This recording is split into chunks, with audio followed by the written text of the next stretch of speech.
What is going on, guys? I am the FD Guru, bringing to you guys a Tuesday NBA edition of my DFS podcast. Yesterday's 3-game slate went pretty well for the cash team. Hopefully we can get GBP on board too for FanDuel. I'm giving away free Guru credits today. DM me on Twitter your FD Guru username. And I will give you 20 free Guru credits. So handing out a bunch of credits today. DM me your username on Twitter, and make sure you like this video and make sure you are subscribed. I'm giving 5 plays again in this video as usual, 1 for each position. Another 3-game main slate tonight. Plenty of playoff action continuing. So hopefully we can have a nice huge night in NBA and MLB. So without further ado, let's get after this. At point guard, Pat Beverly is really the only somewhat cheap option that you can even pick at point guard tonight. Anyone else you're going to have to spend up on. So we're going to go cheap here to save some money. $5,700 on Beverly. He's going to play anywhere from 26 to 32 minutes. And he has, fantasy point per minute type playing ability. I expect him to get in the high 20s to hit value. He needs 27 fantasy points to hit value. He's basically averaging that on the year. And he's a gritty kind of player, so he's meant for playoff basketball. He can do basically everything. He's not a huge offensive threat, but he's a great rebounding point guard. He gets assists, and he is pretty close to elite, if not he is elite on the defensive end. So he can get you blocks and steals at any time as well. Without having to spend up at point guard, Beverly's really the only option you can somewhat pay down at. For shooting guards, look at Dillon Brooks. He's an easy play. These Grizzlies are too cheap outside of Ja Morant tonight, so we're going to take advantage. He's going to play plenty of minutes. He played 35 minutes in Game 1, scored 24 points, so his shot was there. He didn't quite hit value just because he did nothing else. He only got 1 rebound and 1 assist. You can expect those numbers to change a little bit. He should be able to run into a defensive stat or 2 as well.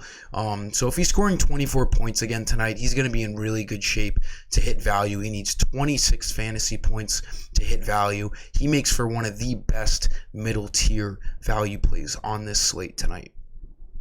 For small forward, let's stick with his teammate here, Desmond Bane. Basically the same price at $5,600. We've seen Bane's price over $7,000 this year, so this price is just too cheap. He's got a great ceiling. He's averaging 31 fantasy points per game on the year. He only needs 27 tonight.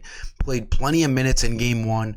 And like Dillon Brooks, scored plenty of points, just fell short of hitting value just because he didn't really do any other stat. I expect that to change. Like Brooks, he should run into some defensive stats as well and get a couple more rebounds. I expect him to also hit value without a problem. These Grizzlies are really, really good value plays tonight against the Timberwolves. For power forward, we saw Brandon Ingram's price drop a little bit. We haven't really seen him below $8,000 in a while here. Yes, the Pelicans are 10-point underdogs, but in the playoffs, you really have to get blown out to not be playing in the fourth quarter. Ingram should easily still play 30 to 35 minutes. As long as they're not down, by over 25 points, he's going to be playing plenty of minutes. He played 38 minutes in Game 1. Didn't really produce as well as we wanted him to. He got 28 fantasy points, but with this lower price tag, he needs 37 to hit value. He's been averaging 38.5 on the year, and he has shown 50 to 55 point upside. So he's a great play, and FanDuel has changed his position to being able to being power forward eligible as well. So a really nice middle to high spend up here at the forward position.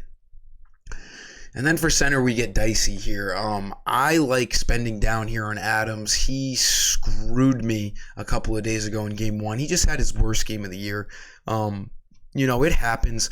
24 minutes. He's going to play in the mid-20s in minutes again. This price is just way too cheap on him at $4,600. He needs 23 fantasy points to hit value.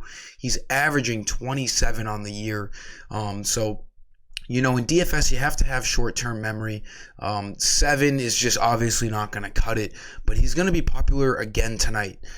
You know, there's only 3 games, so there's only 6 centers to choose from. Adams, in my opinion, is the best value center on this slate here tonight. That price is just way too cheap. We've seen him hit mid-20s in fantasy points a majority of his games this year.